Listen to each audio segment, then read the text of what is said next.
Bâti sur une superficie de 1200 mètres carrés en plein cœur de la cité, les cascades des deux plateaux 7e tranche, le nouveau siège de la Chambre des comptes est prêt pour le service. Il est composé de 2 bâtiments, une bâtisse principale composée de 8 bureaux et une annexe R+2 de 45 bureaux et de plusieurs salles de réunion. Ce nouveau cadre de travail arrive à point nommé pour le personnel de la Chambre des comptes. Les locaux de l'immeuble BCC affectés à la Chambre des comptes sont devenus trop exigus et ne répondent plus aux besoins actuels de la juridiction, sans compter les désagréments causés par les dysfonctionnements de la chaîne de froid et aux pannes incessantes d'ascenseurs et du système électrique. Le temps était donc venu de donner un nouvel espace et des conditions de travail propices à l'expression des compétences et à une saine émulation de l'ensemble du personnel magistrat et non magistrat.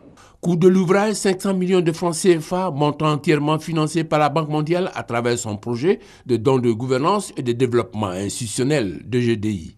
Avec le vote de la loi portant loi de finances et la loi votée le 5 juin 2014, la Chambre des comptes voit ses attributions être renforcées et étendues pour mener à bien ses missions désormais élargies.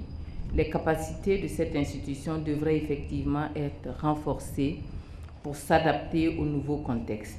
Pour la Banque mondiale, il s'agit d'aider la Côte d'Ivoire à mettre en place les instruments de contrôle des deniers publics, gage d'une bonne gouvernance économique. Notre appui financier et technique en faveur de la Chambre des comptes s'inscrit dans la dynamique de la création des institutions fortes et pérennes qui constituent le véritable gage de la stabilité et du développement économique d'un pays. L'honneur est revenu à Kaba Nialé, ministre auprès du Premier ministre chargé de l'économie et des finances, d'inaugurer le tout nouveau siège de la future Cour des comptes. Appellation que prendra ce corps de contrôle des finances publiques après adoption par le Parlement du projet de loi organique lui conférant plus d'autonomie et des pouvoirs plus élargis.